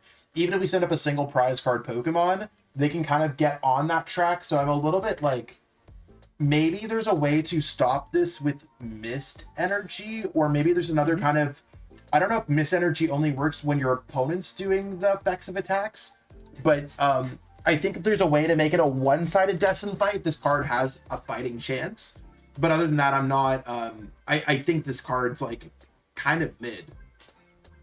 I actually really, man, I had to like look up Brace and some other stuff too, because I was like, I wonder how we do this. I don't hate it. I really don't. I think there might be a world where someone makes like an okay deck out of it. You know, like a tier 3 deck again, right? Because, you know, maybe you play something like Grand, you know, get it like evolved all the way up, find some way to get some fighting energy onto it, take a quick knockout. Like it's cool, but I can't see it getting past anything else but cool. That's kind of where I'm at. We see another Paldean Tauros. Your opponent can always get out of that blocking stomp by switching, just evolving, just attacking with a different Pokemon. So I think we're going to pass on that. Fanfi evolves to the Donphan. 120 discard during, I think this Donphan again falls on the, we can't really play this card unfortunately because it doesn't do too much. Right. We have Trapinch. So Trapinch is going to evolve into Vibrava. It's going to evolve into Flygon. These Tera Pokemon are always so interesting because they take 3 different energies. And can we get them to attack? It does 100 damage to each Pokemon EX and Pokemon V. Do you think we're going to get this Pokemon off the ground? I think that it might. I think this might work, right? So fighting is this side that we don't really see explored as much, right? Some things are weaker to fighting. This is weak to grass. It's not weak to psychic like most fighting is. So we do have that advantage as well, since there's not really a huge grass attacker in the format besides Iron Leaves. But I could definitely see this becoming a deck, especially with the hit and run aspect of Reversing Storm. Right, you attach 1 energy, be able to hit for 130, bring it back. Maybe you put something like Charms on this guy, especially with Dusclops in the format. Ooh, maybe you don't even need to do Psychic Peridot. Maybe you do something like Reversing Storm, hit and run, back to the old days of single energy attackers. For sure, yeah. I'm not sure how I feel about Flygon in general, but you want to know what? Maybe like in the same way as Greninja's being played in the Palkia deck, being able to knock out a Terapagos for the single energy could be cool. But I don't know if we're gonna get off Sonic Paradots. I don't know. We'll see. Yeah, I don't think Sonic Peridot is going to be the way to attack with this deck. Gastrodon's kind of hot. As long as this Pokemon's on your bench stage 2. Oh, bench stage 2 Pokemon have no abilities. So they can always like use their Pidgeot in the active, Charizard in the active. I don't know if Gastrodon shuts off everything, but it could kind of be cool in a lot of ways. Maybe in a control deck to have like a 1/1 Gastrodon to slow down your opponent's stage 2 Pokemon abilities.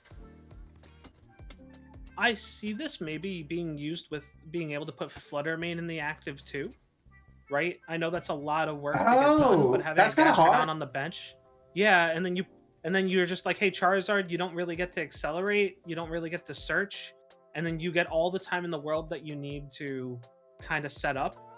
But I have to think of a world where you're going to be setting up Gastrodon and Fluttermane in the same deck, right? Oh yeah, that's the problem.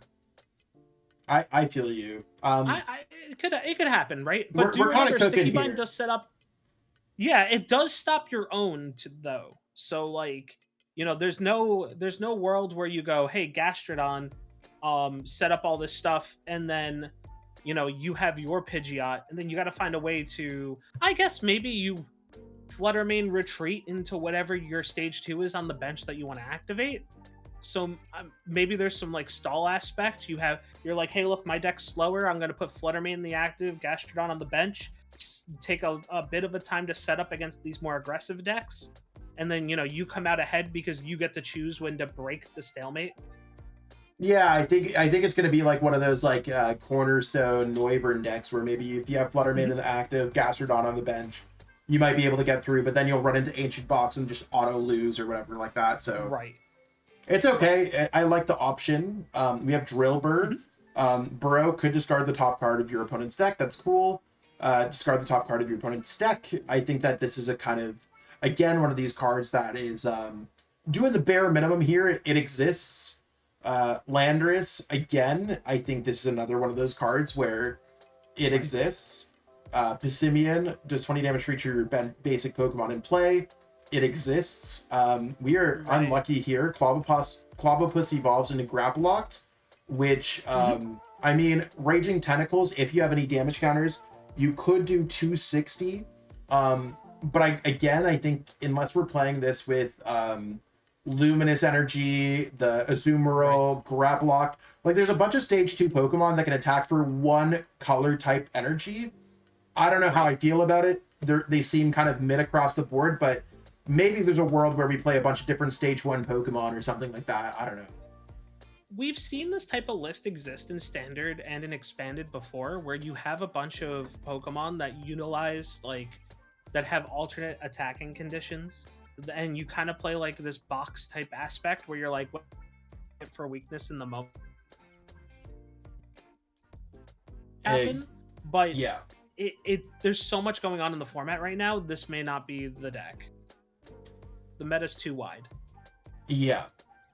We have Glimlet that evolves into Glimmora, so your opponent's active Pokemon's poison. During your next turn, energy cards can't be attached to your opponent's hand to that Pokemon. Interesting, but they could always attach to a different Pokemon. They could play a switch. They could play a lot of different things. So I think Glimmora is, it's okay. Maybe there's something better here, but I don't necessarily see it at first. And then what else do we have here? We have Koraidon. I think Koraidon's going to be one of the better Pokemon that we have from the fighting type. So 30 plus 150 if one of your ancient Pokemon used an attack during your last turn. I could see this being good in Raging Bolts or Ancient Box. Yeah, if Ancient Box does have a comeback, this will have a place in it. But I really think this might be the Raging Bolt. Because we always have that rotation of the one prize attacker that's in there, right? It's usually Sandy Shocks or Slitherwing. This is probably going to take that spot because being able to hit for 180 is huge. And I think that it's really easy to get fired off. Yeah, I 100% agree there. And then we're back to Mankey. So in terms of cards that we have here, we have, honestly, the highlight, I think, was only Koraidon. Yeah, everything else, I feel like we'd have to take too much to get working. So we're at Dark, pretty small type. We have Dino, I don't, Dino, I guess. Dino. The Swellis, comments will let us know. Yeah, exactly, 100%. And if you watch this point, I appreciate you watching like almost 2 hours of content here. So y'all the real MVPs. So those are means to an ends to evolve into Hydreigon EX, which at first I was like, hey, how did Iron Jugulus get a stage 2 Pokemon? It looks exactly like Hydreigon to me. I think this card's interesting. There's some with Neo Upper Energy, and then I think some people are playing Crispin, and I think Counter Gain, which is also coming back in the sets. You could do the 130 plus 130 and then 130. So being able to hit for 390 across the board, we see how Dragapult's doing 200 and then 60. 130, 130, 130 is kind of huge. And if you don't get there, 200, discard the top 3 cards of your opponent's deck. With 330 HP, I think this card might be playable. So we always talk about how much effort it takes to get something to work and if the juice is worth the squeeze, right? Like, you know, if something's actually worth doing. This, out of everything else that we've said, oh, it's going to be kind of hard to do it, but maybe if you get it to work, will be good. This is like the best out of all of them. If you can get this to work, this has the best results. I think Obsidian is probably the best, especially because we have Dust Noir in the format still. And being able to say, look, I'm going...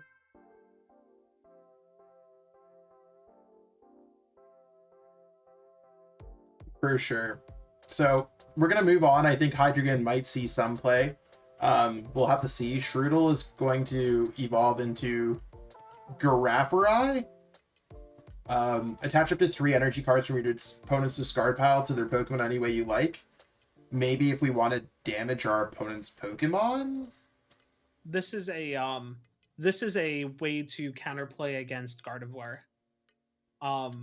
You take their energy out of their... Again, this is extremely niche, but you take energy out of their discard pile and you lock it in places that they don't want energy attached to. That's the only way I can see this being played. Yeah, I think we're going to go through the highlights, and Hydreigon is our only highlight for the darks. Yeah. We do have metal as well, so we have Alolan Diglett. Nice to see the Alolan guys come back. If you don't have exactly 3 cards in your hand, this attack does nothing. I think that's going to be quite hard to get to, even though the attack is free. So Trio Chihu might end up being a little bit more difficult to achieve than what we want it to be.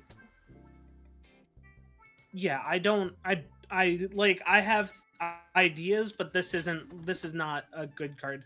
This is not something you'll see play, or you'll have see play. Yeah, exactly. That's kind of where I'm thinking. And then moving on forward, we have Skarmory not really doing too much. Registeel, probably not doing too much.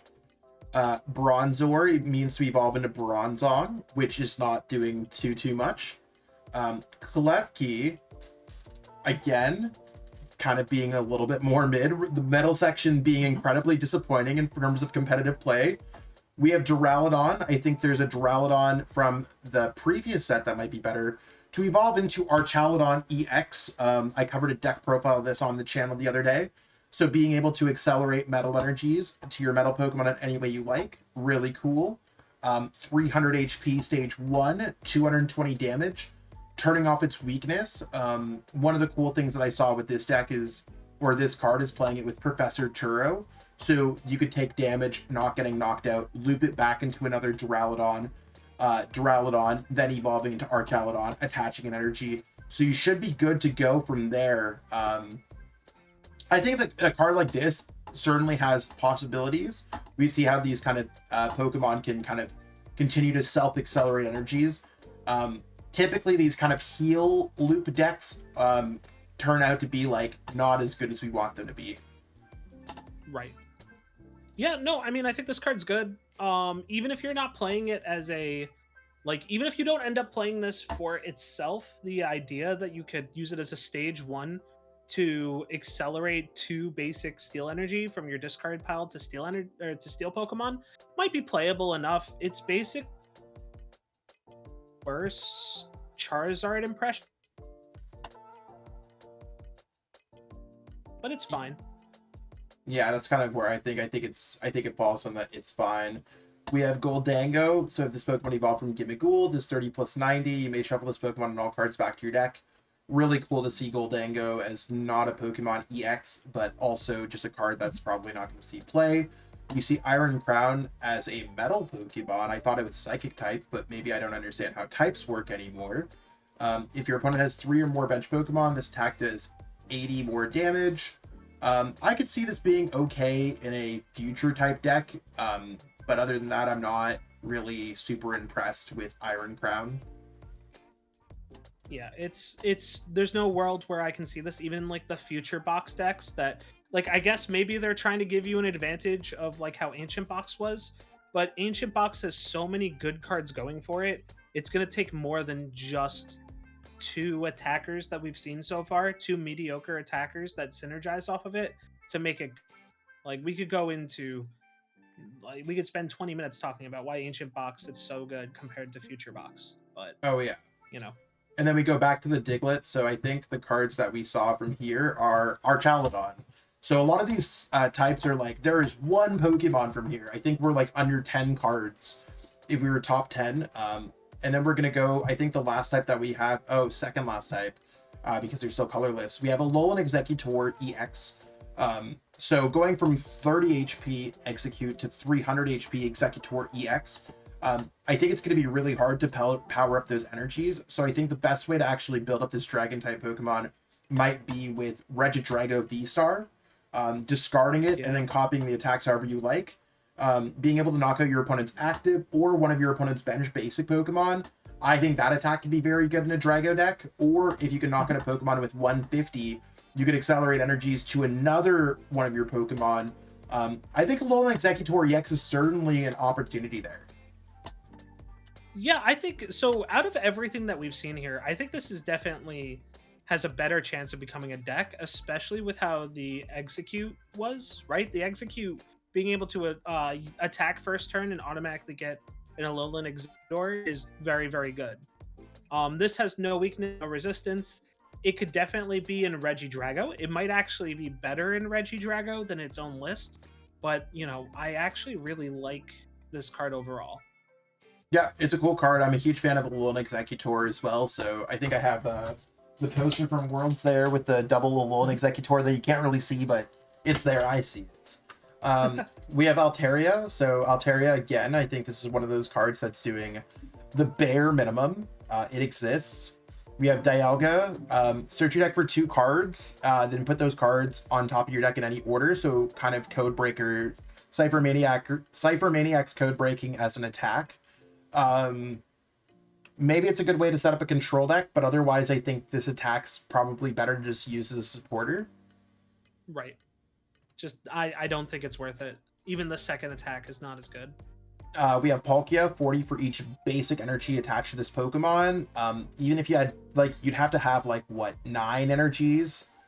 8 or 9 energies to make this attack super worthwhile. I think that's kind of where it draws the line. Like, we're not building up 8 or 9 energies on this Pokemon, so it's probably going to be pretty bad. Right. Turtonator, discard an energy attached to your opponent's active Pokemon EX. I think this card exists. It's cool to see it as a dragon type, though.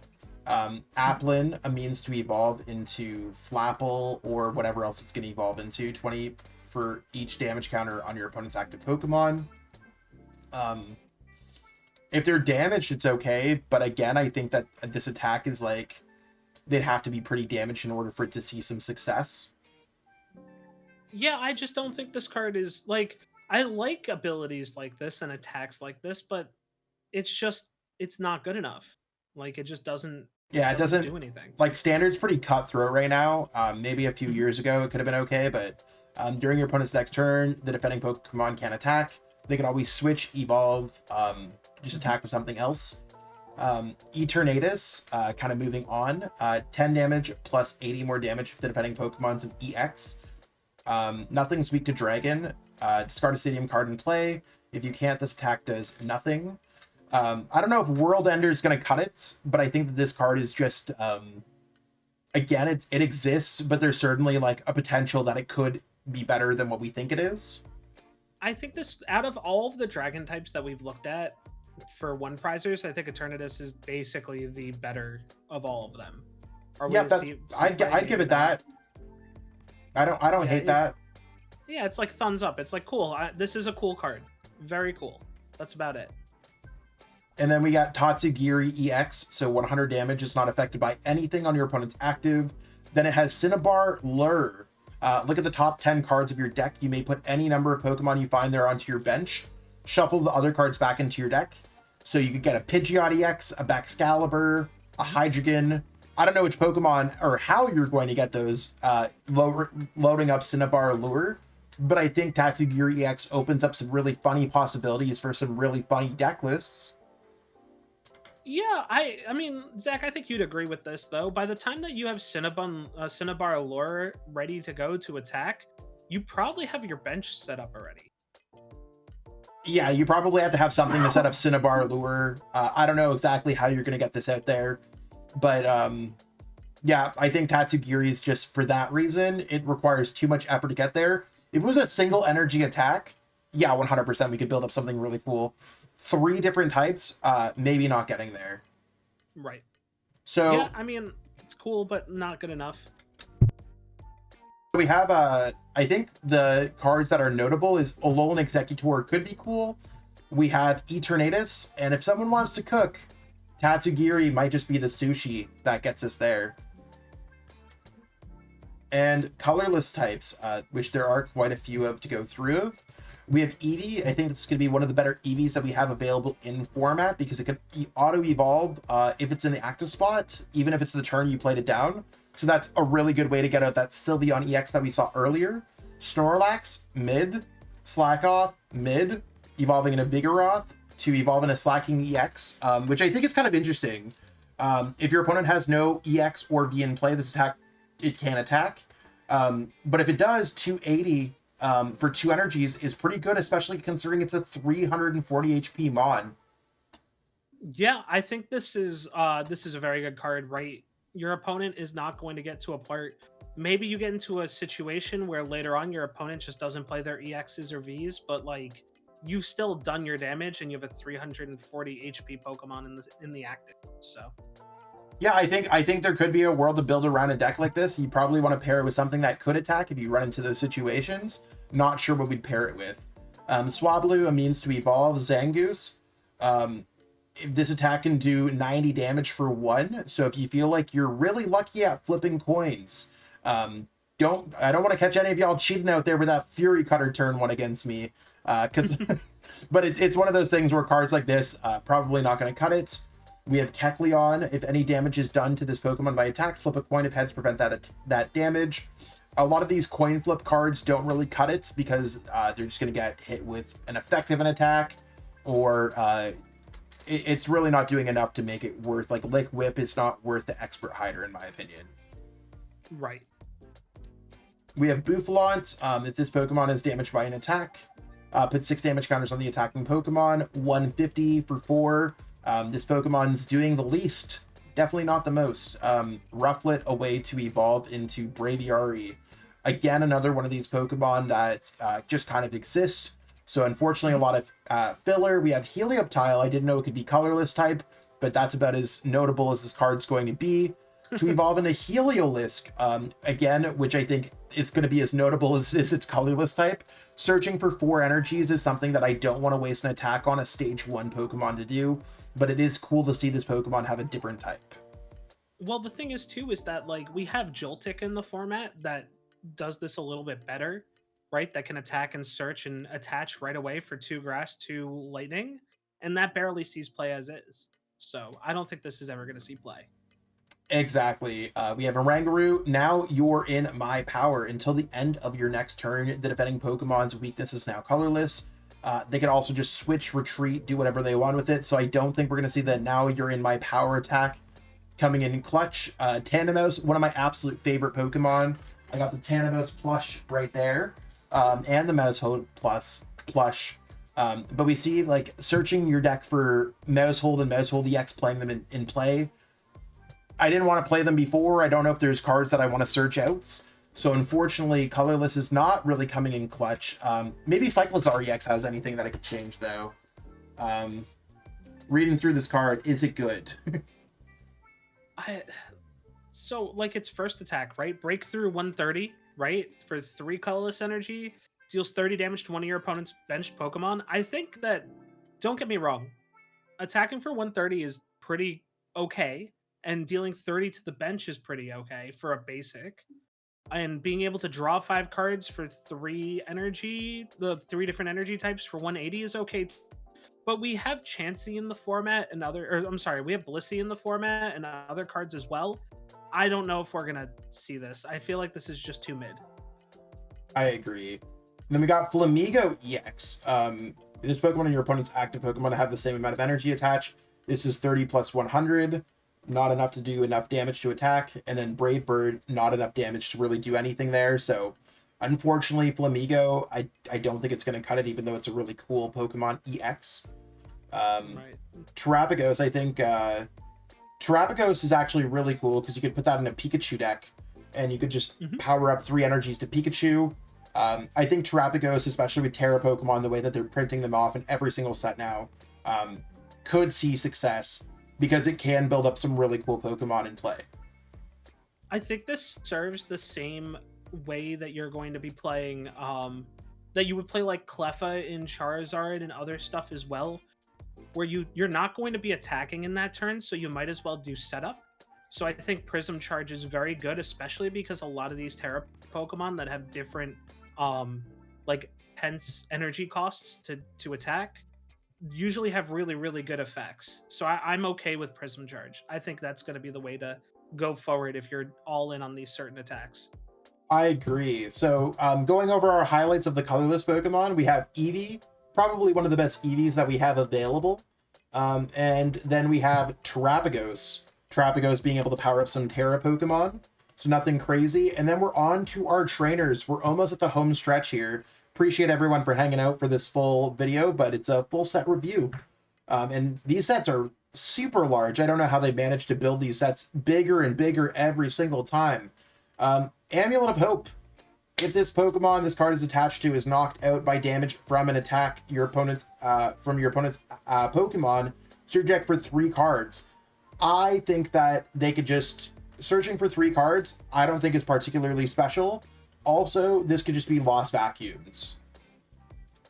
Yeah, I think that if this, I understand why it's an ACE spec, right? This card is too powerful to be a normal tool, but it's not powerful enough to be an ACE spec, right? So yeah, I think it's fine, but I don't think you're going to play this over anything else. Maybe Control plays it if they're not playing, Prime Catcher or whatever, but I agree. It's kind of rough. We have Babiri Berry, so this is going to be falling into, there's a handful of these new berries that have all the same effects for different Pokemon. So this one's going to, for Metal Pokemon, it takes 60 damage less from a damage. I think that there is a place where these could, against a specific meta deck that your deck quite often loses to, we could tech the right berry, but they are the same exact text, just for insert different type of Pokemon here. So I think they're all okay. I haven't seen any of them being played so far, but maybe with different options, we certainly have opportunities to tech them. Brilliant Blender, one of the cards that I put in my Ceruledge EX deck, being able to discard 5 cards. Pokemon's one of those games where you can play out of your discard pile sometimes. So being able to discard cards can be interesting. A little bit of the weak side for an ACE spec, but it's kind of cool across the board. There's a world where Regidragon might play this, not because the fact that it's stronger than something like Prime Catcher, but, in a world where drawing into, a dead card could really, really hurt, being able to Arven and get those cards into the discard right away might be worth it. Exactly. We have Call Bell, so you can only use this only if you go second and only during your first turn. So very specific. Search your deck for Supporter, reveal it, and put it into your hand. I think I'd rather just be playing Pokegear. Right. There's nothing that says that we can go second if your opponent goes first. We have wasted cards, and then we can build up our hand with these. So I think Call Bell's cool, but it's probably too specific. This is the card that we saw that went with the Meowstic. You can only use this card if you go second, and only during your first turn. Put an energy card from one of your opponent's Pokemon into your hand. I think we're going to see this being played for Meowstic more than we're going to see with anything else. Yeah, I think, like you said, a Meowstic style control deck will exist because being able to delay your opponent by moving that energy into their hand and then having something to discard these two later on makes this card actually pretty good, right? As per, unlike Call Bell, right, where you can't do anything with it afterwards, the fact that you get to use it once and then proceed to have uses for it afterwards is definitely worth it. Exactly. We have Clement's Quick Wit, healing 60 from each of your lightning Pokemon. Lightning's not a super popular type. Maybe we could play this with that Pikachu EX, but I think they're going to probably hit it for 190. So I don't know if we're going to necessarily get Clement up in here. Colbur Berry, very similar to the other berry that we have, so we'll skip over. Counter Game, we've talked about a little bit. This is a reprint of a card. So if you're behind on prize cards, we could reduce an attack by a colorless energy. This saw a lot of play before. I expected to see a decent bit of play going forward. Yeah, Counter Gain is one of those cards that, especially now that we have, Magnemite, or I'm sorry, Magneton in the format. Plus, we also have Dust Noir in the format, being able to let your opponent take prize cards to break that prize parity and let you get a large attack off. Counter Gain's probably going to see a lot more play, even more than it did in the past. 1000%. Cyrano, search your deck for up to 3 Pokemon EX, reveal them and put them into your hand, then shuffle your deck. I could see this card being okay. If it's searching for stage 2 or evolution Pokemon, maybe I'd rather have Jacques.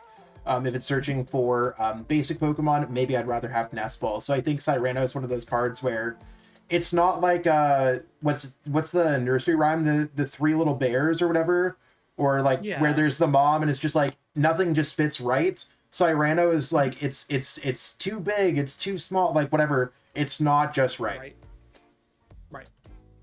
Deduction Kit, look at the top 3 cards of your deck, put them back in any order, or shuffle them and put them at the bottom of your deck. Nah, I'm not sure how I feel about this. We could see it as a way to thin through your deck, but nothing else that seems super serious. I think if this gets played at all, it's probably played with Pokestop, and you play it to make sure that you don't get rid of something huge. But even then, it's a stretch. Gotcha. That's kind of what I'm saying. Dragon Elixir, healing 60 from your active Dragon Pokemon. I think that's okay. 60 is not a whole lot, but it can be sometimes. So we'll have to see if Dragon Elixir is going to be worthwhile. Drasna, shuffle your hand into your deck, flip a coin. If heads, draw 8. If tails, draw 3. I don't think we want to put a coin flip on our supporter cards when it comes to draws. So while this might be good for pre-release, it's probably not going to be great for competitive play. Right. Drayden, look at the top 7. You may reveal a Pokemon and a trainer card you find there and put them into your hand. I think I'd much rather be playing something like Arven, playing Irida, because this only looks at the top 7. I mean, there's certainly some opportunities where it's good, but if you grab nothing, it's a wasted supporter. So again, supporters usually want to secure an effect. Right, especially because we have so many different supporters that are just better, that do things for less, or are just overall better. Exactly. Dust Ball getting a reprint, so this is like Great Ball, but it is from the bottom 7 cards of your deck.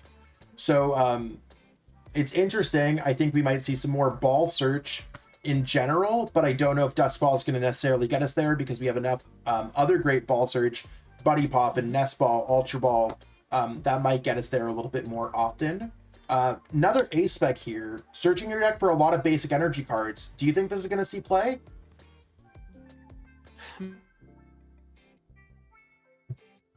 Energy of each different type, so maybe you're running at most maybe 4, and then you get to put them into play with Exeggutor maybe, but like if you're playing Exeggutor maybe, but we already play Vessel, and Vessel gets you 2, and you can get 2 of different types. I don't really think this is going to see play. Maybe in some weird scenario, like we're talking about, like the counter, like the 1 prize attackers that have different attack types. Maybe that'll have this see play, but I don't think it's good enough. I don't think it passes the test. Yeah, I think the only play that I could see with this card is Goldango EX, if you played 1 of every type. And then you search them all out. Yep. But other than that, I don't know if it's ever going to be great beyond that. Gravity Mount is a card that I think is absolutely fantastic. So if a deck has a poor matchup against a stage 2, or he needs to hit a certain threshold, you could lower stage 2 Pokemon's HP in play by 30, which this could potentially, like, you could use Dustoir can now knock out another Dustoir, Pikachu EX can now knock out a Charizard EX. So any kind of damage modifier usually can end up seeing some kind of success, I find. Yeah, I think this card's great. I think this card helps fix numbers and matchups that you have bad matchups in. And it's a priority for them to remove. 100%. We got Jasmine Gaze. All of your Pokemon take 30 less damage from your opponent's Pokemon. Typically, 30 might not cut it, but maybe Jasmine's Gaze is worthwhile. I'm honestly not sure, but like the same way that like we've seen Big Charm, like Jasmine's Gaze might get us there, where if we can avoid a knockout, I think it could see some success. Yeah, it's going to be one of those that you play like a one of, and that it's very in a very niche and you know, you'll play it with Big Charm and other stuff like that, if you even play it. Exactly. Latias Appeal. So this is a boss's orders only for basic Pokemon. Then you could bring up a Pokemon and make it confuse. I don't know if the confusion is going to necessarily help out a whole bunch, because I just want to knock out the Pokemon I'm bringing up. So I think I'd almost always rather play boss's orders, because the effect of confuse is not where I want it to be. Yeah, if you're playing 4 boss's orders and you wanted a 5th boss's orders, this is it. I think that's kind of where this fills in. Either that, or if there's an attack that does base off the amount of special conditions on your opponent's active, I could see maybe at that point. But other than that, I'm not a huge fan. Lively Stadium. This is one where I'm actually not as impressed. You might think that this is very similar to the Gravity Stadium that we had. This is a card that could be bumped during your opponent's turn. I like cards that I could play during my turn when there's no counterplay. So considering your opponent can play the Chien-Pao, bump the stadium, Lost Vacuum, their own stadium, and get rid of it. That's the reason why I like Gravity a lot more, because I could play it during my turn and my opponent has no counterplay until their turn, where I already probably reaped the benefit of the thing. Right. Yeah, no, this card's okay. I don't think it's ever going to see play. Valid. Meddling Memo. I feel like they're running out of trainer names to kind of come up with. Your opponent counts the cards in their hand, shuffle those cards, and puts them at the bottom of their deck. If they do, they draw that many cards. I think maybe if your opponent whittles their hand down to like 1 card, and it's that like research that they're holding on to, Meddling Memo is okay, but I think in a traditional deck, I can't really see too much success. Maybe in a control deck? Yeah, this is one of those, like, you're playing a control deck that's trying to play around them, searching for ways out of your lock, right? So if they're ultra balling for stuff that they're not playing this turn, or they're searching for stuff and they reveal it in places that you would normally play Iono or something like that, and maybe you play one of, but that's really it. For sure. We see Megaton Blower. Discard all Pokemon tools and special energies from all of your opponent's Pokemon. Discard a stadium in play. I like this as potential effect. Like, this, to me, takes the Ceruledge that we saw earlier that discards all the special energies and says, oh, you should just play Megaton Blower if you're worried about the special energies. Exactly. I don't know if this is actually even going to see play, but it'd have to be like if special energies, if a bunch of tools, and a stadium. Like, this could be playable, but it depends really on the metagame. So I could always see this as like you're not quite sure what your ACE spec is. For whatever reason, you have an aversion to Prime Catcher, right? Or you have aversion to Stamp or other stuff as well. And you're like, man, I just want to play, I want to play a Lost Vacuum that hits more things as well. Right? Yeah. Then you play this. Exactly. Miracle Headset, put up to 2 supporter cards from your discard pile into your hands. I think, like, it's cool, but I'd rather, like, by the time I've played my supporter cards, I think Pal Pad's fine, because I can usually find ways to draw into them, and I don't know if I want to waste an ACE spec on that. But depending on the matchup, like, I could see Miracle Headset coming in clutch. Not sure how I feel about it as an ACE spec. It's fine. Again, it's one of those cards that had to be an ACE spec because it probably could never be printed as a card that you could put 4 of in your deck. Yeah. No, I agree. So, That's I mean, that's fair. someone's gonna use it somehow, right? Like, Yeah, this is exactly. one of those We'll that I see can't it. really see played. Yeah. We're now at the point where you can kind of like try to collect. Like I remember when ACE SPECs first came out, I have a limitless page with the hero's cape, with a secret box, with like all these different ACE SPECs, and I'm like, now I'm at a certain point where it's just like, could I get one with Miracle headset? It's that kind of challenge, right? I don't know. Probably. Paso Berry, same kind of berry kind of thing. And then we get to Precious Trolley. The gang's all here. You can search your deck for as many basic Pokemon as you want and put them onto your bench. And I think this card's really cool in a deck that might want to have a lot of bench Pokemon. Yeah, so I don't know where this fits in, but it definitely will, right? Like, I'm trying to think of what requires you to fill up your bench right away that you would be attacking with that doesn't already fill up its bench by itself, right? You go Arven. Arven, this searches for Arven search for this and a 4 Sealstone. Grab Rotom, Pidgey, Charmander, Duskull. Or maybe you put Area 0 in play, you have a Terapagos in your active. I search my deck for 8 basic Pokemon and put them onto my bench. So I think there's opportunities where it's cool. I don't know how cool it is going to be. Right, because, you know, you're thinking about, I mean, okay, so another thought is that this can refill as well. Maybe you're having a bad game as you're going along, and like you have one Pokemon on bench and one in the active, and this is the way to refill your bench and get yourself back in. But is it going to be better than anything that currently exists? Who knows? We would have to see it hit paper, I think.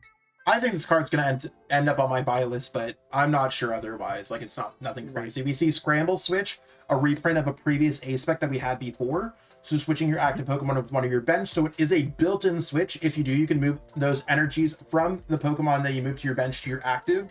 So we've seen a lot of kind of these big Pokemon that don't get knocked out. Maybe you want to lift them up afterwards with a Professor Turo or something like that. I think we're in a different format than where Scramble Switch originally was existing in. Not sure if this is as good as Prime Catcher when it comes into a built-in switch effect, but it could be okay. Yeah, this was my favorite ACE SPEC back in the day when it was first printed, right? I absolutely love the idea of, like, you know, you have this built-up guy ready to attack. You have another one set up on the bench, but you don't really have much on it. You know, your guy in the active has a ton of damage on it. You Scramble Switch to have a new setup there. But again, it's one of those that Pokemon's a different game from when this was first printed. So this can see play. Am I going to hate on anybody for using it? No, but I don't think it's going to be I don't think it's going to be like the best. I agree. We see Surfer, another one of these switch your active Pokemon with one of your bench. If you do, draw 5 cards. Sometimes your opponent says you can't play item cards. This might be a good way to switch if you can't play item cards, and it's a draw card, so I think cards with double effects are usually pretty cool. I don't hate this. Yeah, we see people used to play Bird Keeper a little bit too, which had a very similar-esque ability. I think this would definitely, depending on what becomes meta, this could definitely be seen as a one-of. 100%. Technical Machine Fluorites. Discard all energy from this Pokemon. For the Grass Psychic Water, heal all damage from each of your Tera Pokemon. I don't think Tera Pokemon have enough HP to make this card worthwhile, at least right now. So I think that Technical Machine Fluorite is just going to end up being kind of more not seeing play. Yeah, especially because when you have these really difficult attacks with Technians, right? The way that you usually got around that was by, man, I just don't think, like, no, there's just no world that I could see this being played. I really can't. Same here. Tera Orb. I think Tera Orb's actually going to be one of the more played trainer cards that could come out of the set. Searching your deck for a Tera Pokemon, revealing it, and put it into your hand. So I did mention Arven previously. This could grab a Charizard EX or a Dragapult in decks that already play Arven instead of using Ultra Ball. So having a free search instead of discarding 2 cards certainly has its benefits. I don't hate it. Yeah, I see it in the same way that you would play Featherball in the lists that are looking to get Pidgeot EX. Tera Orb is definitely another way to go about that.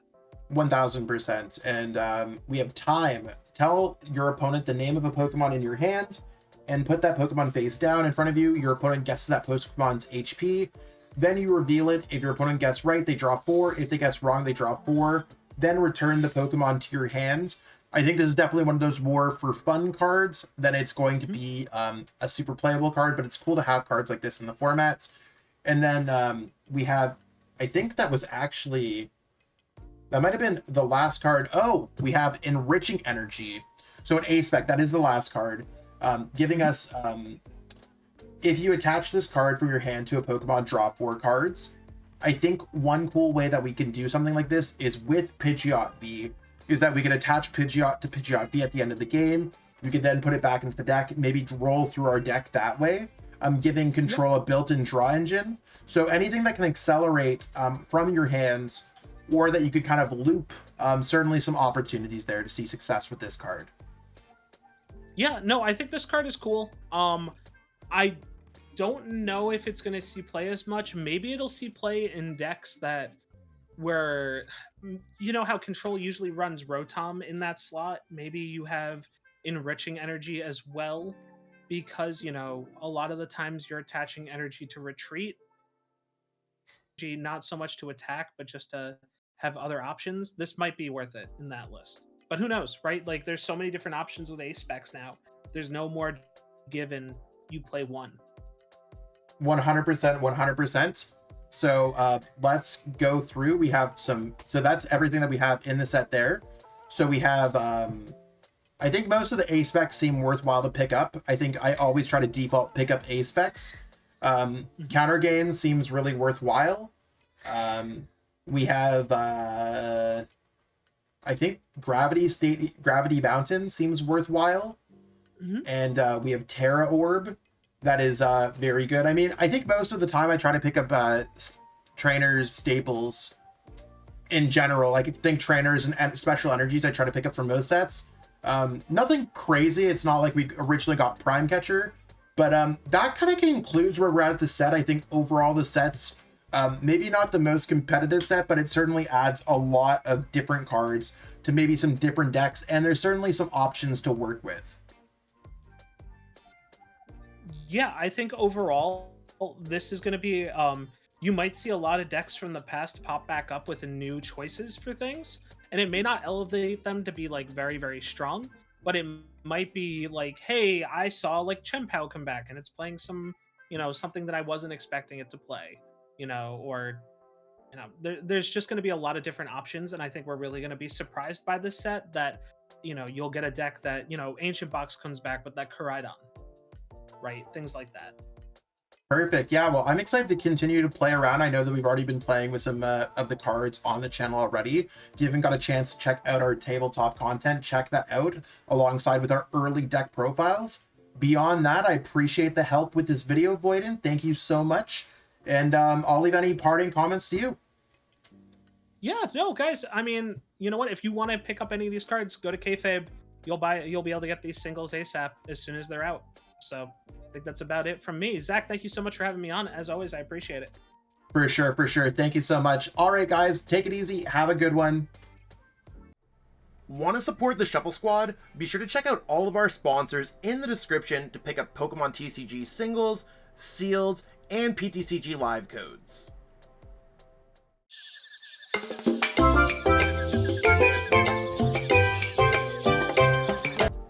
Made it to the end. Thank you so much for watching this entire video from the Shuffle Squad. Honestly, from the bottom of our hearts, we appreciate each and every person that supports our content, watches what we have going on every single day, every single week, even from time to time, and continuously allows us to have a forum to project our creative content towards the Pokemon TCG community. So if you haven't already, be sure to give this video a like, subscribe to the channel, and even leave a comment to help boost the YouTube algorithm. That being said, we'll catch you with our next video. Thanks again. Take it easy.